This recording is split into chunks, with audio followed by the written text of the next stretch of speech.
The universe had one law: don't wake the humans. They broke it. The first warning was ignored. The second was dismissed as an anomaly. By the time the third alarm blared through the command decks of the Yk'thulan Empire's capital ship, Viation, Admiral Zalcon finally realized they had made a terrible mistake. But by then it was too late. The humans were supposed to stay in stasis. That was the rule, the ancient decree passed down from the elders of the First Galactic Accord. Eons ago, humanity had been sealed away, frozen in the depths of their own world, left to slumber beneath ice and steel. No species knew who had put them there or why. Some records spoke of an age of great war, where the humans had nearly burned the stars themselves in their fury. Others suggested they had been an experiment, an unfinished civilization meant to be contained. Whatever the truth, the message had been clear: do not disturb them. For millennia, the great empires of the galaxy had obeyed. Humanity was a myth, a relic of a time best forgotten. The Yk'thulan, however, had grown arrogant. Their dominion spanned entire quadrants. They had conquered lesser races, absorbed their knowledge, and eradicated resistance with precision. To them, the idea of some ancient, forgotten species posing a threat was laughable. So when the time came to expand into the Sol system, they ignored the warnings. The humans were just a primitive race locked in cryostasis, entombed beneath the ruins of their once great cities. There was no risk, no threat, only opportunity. Admiral Zalcon had been given orders to harvest Earth's resources, strip the planet of its remaining technologies, and extract anything of value. The Empire saw this as nothing more than a routine operation. They did not expect the humans to wake up, and they certainly did not expect them to fight back. Lieutenant David Carter awoke to chaos. He had been asleep for how long? His mind swam in the fog of deep stasis, memories fragmented like shattered glass.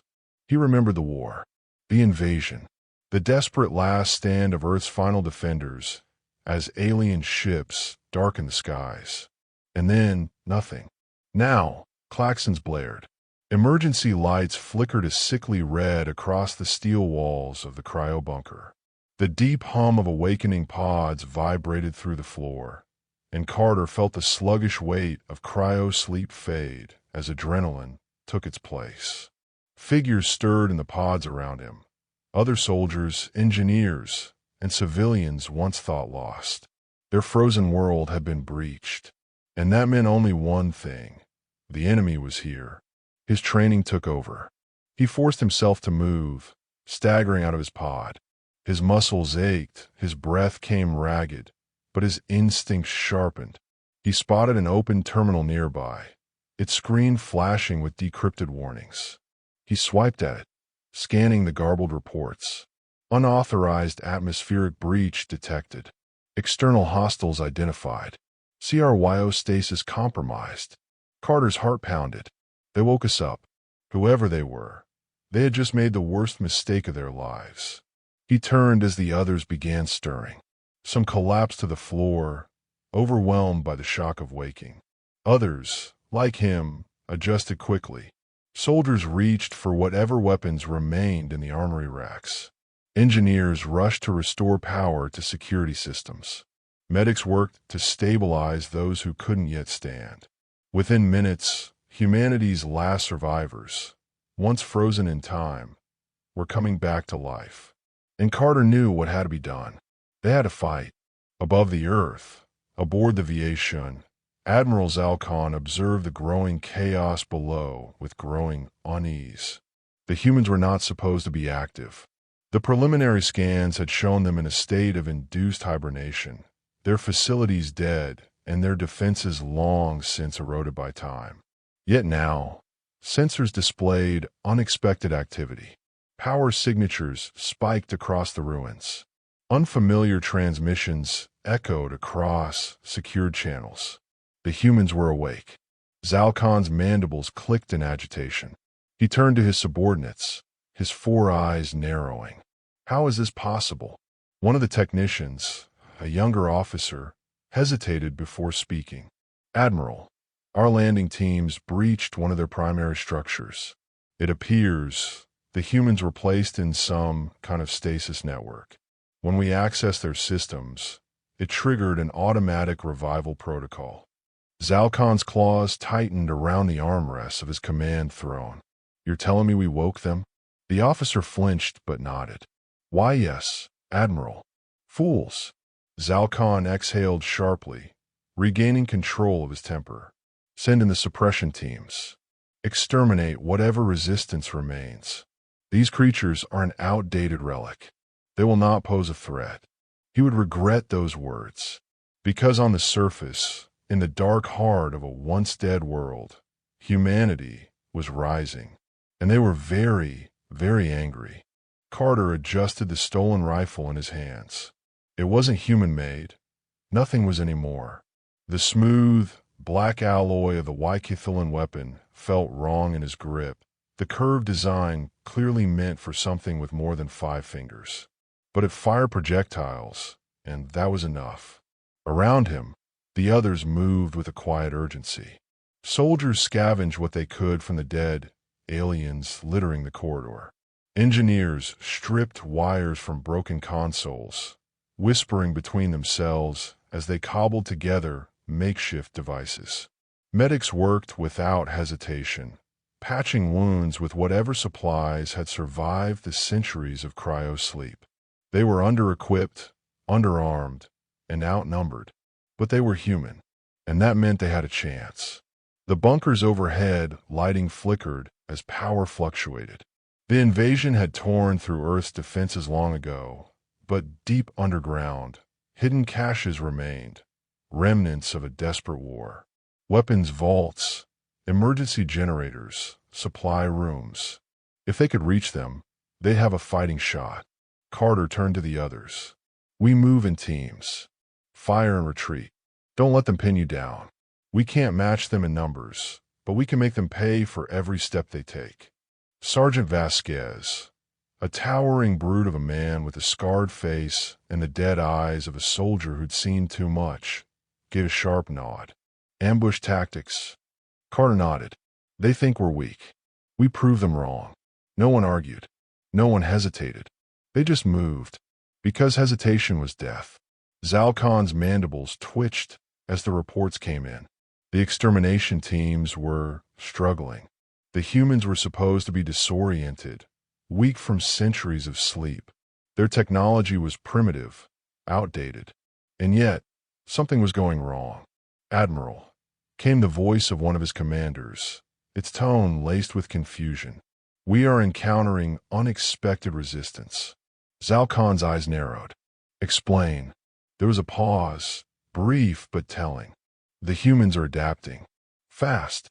We deployed standard suppression squads into their structures, but they are using the terrain against us.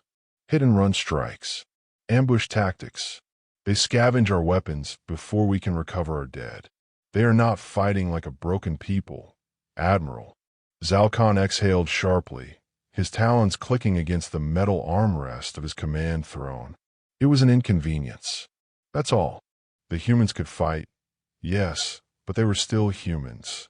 Inferior, disorganized, destined to be forgotten.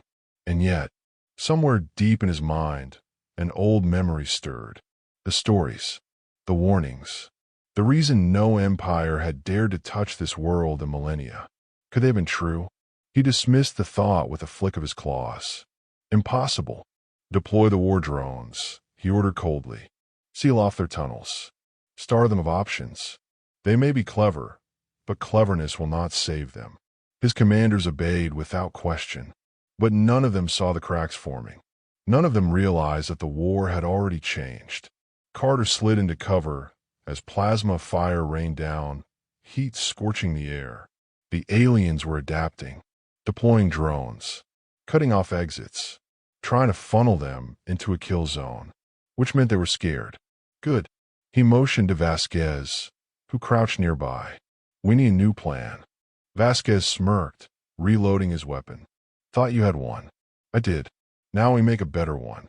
He tapped the stolen alien rifle against the floor, thinking they couldn't win in a straight fight. Not yet. But if the aliens wanted to control the battlefield, they'd have to break the battlefield. Carter turned to the engineers. You said you could rewire their systems? A woman named Patel, her face smudged with grease, nodded. If we get access to one of their command hubs, yeah. That's our play. Carter exhaled, feeling the weight of the moment. We don't fight their war. We rewrite it. He turned to the others, his voice steel. We take the fight to them. Zal Khan's mandibles clenched as another report came through. Drones offline. Auxiliary command nodes compromised. Human insurgents infiltrating control sectors. He rose from his throne, his claws digging into the metal floor. Ow! The technician trembled. They are rewriting our security protocols, using our own technology against us. That shouldn't have been possible. Humans weren't advanced enough. And yet, there it was, cold, undeniable truth. Zal Khan's blood burned. The humans were not merely resisting. They were winning. And for the first time in his long, decorated military career, he felt fear. The universe had one law. Don't wake the humans. They broke at the halls of the Yk'thulan Command Center were never meant for human feet. The alien architecture was strange, curving in impossible ways, built for creatures with additional limbs and a different sense of gravity. But Carter and his team didn't care. They adapted. They always adapted. Patel sprinted ahead, fingers dancing over the alien terminal. Almost there. Just need another minute. Carter raised his rifle, covering her as Vasquez and the others stacked up behind cover. The stolen alien weapons hummed with energy, their strange projectiles lethal but slow. Good enough for now. Patel, we don't have a minute, he growled, watching the corridor ahead. The air shimmered with heat. More enemy reinforcements inbound. The aliens were desperate now. They had started this invasion with arrogance, marching through the ruins of Earth like it was already theirs. Now, their forces were scattered, their security compromised, their high command shaken. Because humans weren't supposed to be here. Humans weren't supposed to fight back. And yet, here they were. Patel cursed. They're trying to counterhack me. Damn it, they're fast. Carter gritted his teeth. Then be faster. A distant, guttural shriek echoed through the corridors. Yk'thulan war cries. Their enemy wasn't just sending more troops. They were sending their best. Good. It wouldn't save them. Admiral Zal Khan was not a coward. But his claws trembled as he watched the battle unfold on the holoscreens before him. His empire had crushed dozens of civilizations.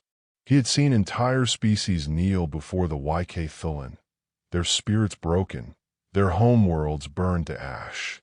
But never, not once, had he encountered an enemy like this. Not like them. The humans were unlike anything in the archives.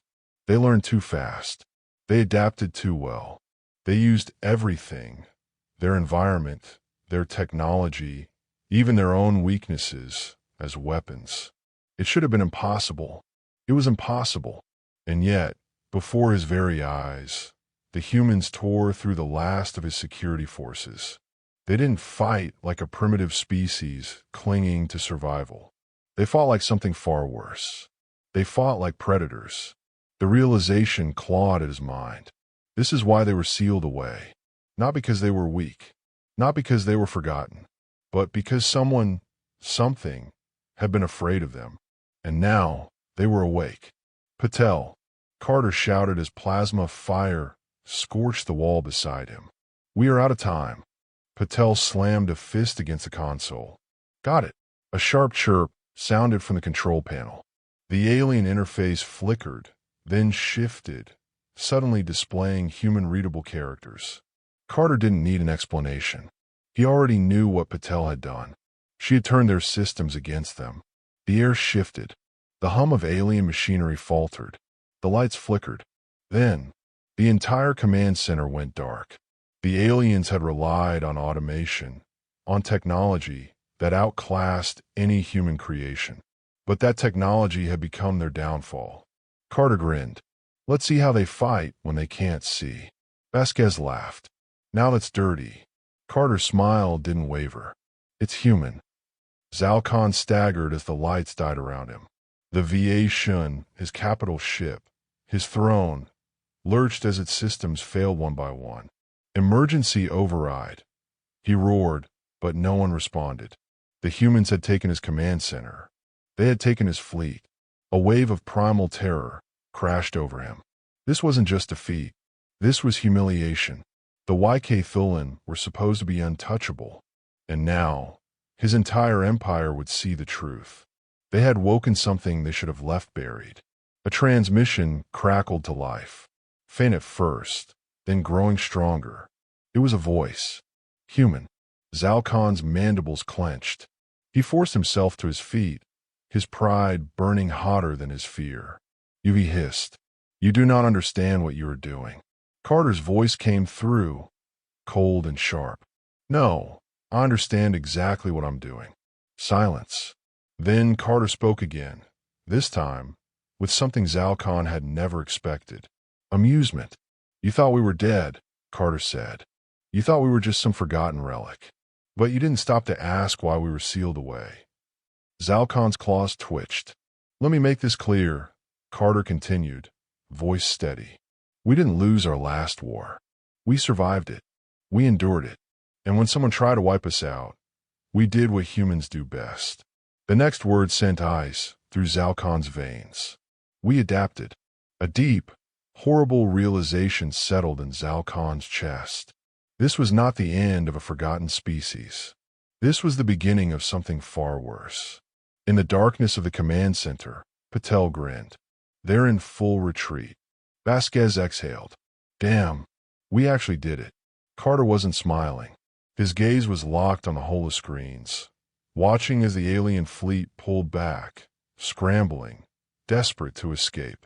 They'll be back, he said simply. Not today. Maybe not tomorrow. But they'll come. Vasquez frowned. Then what do we do? Carter turned, his expression unreadable. We prepare. Because the universe had one rule, and it had just been broken. The universe had one law. Don't wake the humans. They broke it. The Yk'thulan fleet fled soul like wounded animals. Their once proud armada, reduced to a scattering of crippled warships, limping into the void. The battle was over. But for humanity, this was only the beginning. Carter stood at the highest point of the ruined command center, staring out through the shattered remains of an ancient viewing window.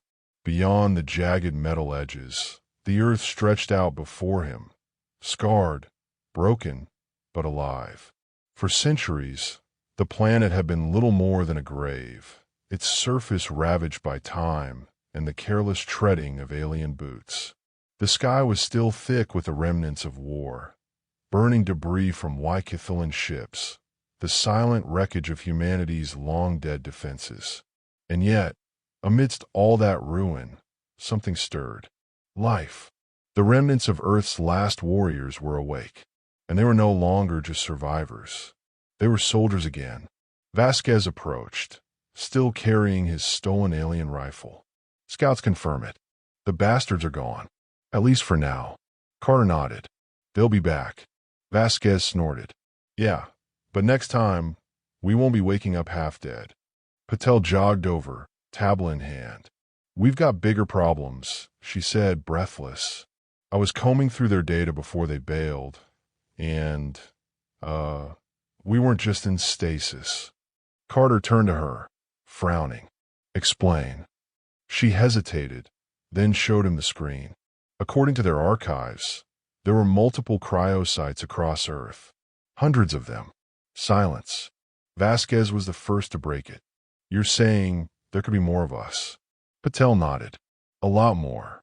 Carter's grip tightened on his rifle. Do we have locations? She swallowed. Not all of them, but enough. The weight of that realization settled over them.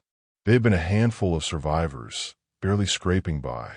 But if those other sites could be recovered, if more of their people could be woken up, humanity wouldn't just survive. It would rise. 3 weeks later, the underground bunker had become a war room. The stolen Yk'thulan technology had been repurposed. Tactical displays flickered with star maps, intercepted transmissions, and battle reports. Engineers worked tirelessly, stripping alien machines for anything useful. Weapons were being forged. Power grids restored. The Shun, the massive Yk'thulan flagship that once commanded this invasion, had not been completely destroyed. Instead, it had been hijacked. A skeleton crew of human tech specialists worked around the clock, learning its systems, converting it into something theirs. The aliens had left them with ruins. They were turning those ruins into a fortress. Carter stood at the center of it all, watching as Patel explained the latest intel. We've intercepted fragments of their emergency transmissions. Word is spreading across the Empire. Some of them still think we're just a minor uprising. Others, she hesitated, then met his gaze. Others are scared. Carter raised an eyebrow. Scared? Patel nodded. This wasn't supposed to happen. Ever. The Yk'thulan military doctrine is built on overwhelming force, swift conquest, and absolute control. But we beat them. We turned their own systems against them. And now, they're arguing over what to do next. Vasquez crossed his arms. Let me guess. Half of them want to glass the planet. The other half want to pretend this never happened. Pretty much. Patel exhaled. But there's something else. Some of their leadership is considering a third option. Carter's eyes narrowed. Which is? She hesitated, then said the words slowly. Diplomacy. The room fell silent. Vasquez let out a bark of laughter. You're shitting me. Nope, Patel said grimly. There's a faction, small, but growing, that thinks fighting us is a mistake. They're afraid of what we might become. Carter absorbed this information, thinking, the Yk'thulan were an empire built on domination. If they were considering talking instead of annihilation, it meant one thing. They had finally realized what they had awoken. Not prey, not relics, something worse. Predators. Carter turned back to the holomap. It was a map of the galaxy, not just Earth. And for the first time, he truly understood the scope of what lay ahead. Earth was no longer just a graveyard. It was the starting line. Yk'thulan High Command, unknown system. The chamber was silent. The ruling council had convened in the wake of the Shun's disastrous defeat, their towering forms wrapped in ceremonial robes of mourning. Admiral Zalcon knelt before them, his head lowered in disgrace. The humans, one of the elders rasped, his voice ancient and weary. They have returned. Zalcon said nothing. There was nothing to say. The elders had ignored the warnings, just as he had. They had believed humanity to be nothing more than forgotten fossils, frozen ghosts from a past that no longer mattered. They had been wrong. Another elder, her many eyes unblinking, leaned forward. This is unprecedented. No species has ever done this. No species has ever recovered from extinction. Zalcon's mandibles clicked slowly. We should burn their world, end them before they spread. The elders exchanged looks. Then, the eldest among them spoke. And if we fail? The word sent a chill through the chamber. Zalcon did not answer. He could not answer, because failure was no longer an impossibility. It was a reality. Humanity had survived everything the universe had thrown at them. They had endured annihilation. They had turned their own graves into weapons. And now, they had the Yk'thulan's own technology in their hands. The war had changed. The galaxy had changed. And the Yk'thulan had learned a painful truth. There were some things in the dark that were meant to stay asleep. And they had just woken up the worst one of all. Humanity. Final transmission. Unidentified source. To all who can hear this, we are awake. We are coming.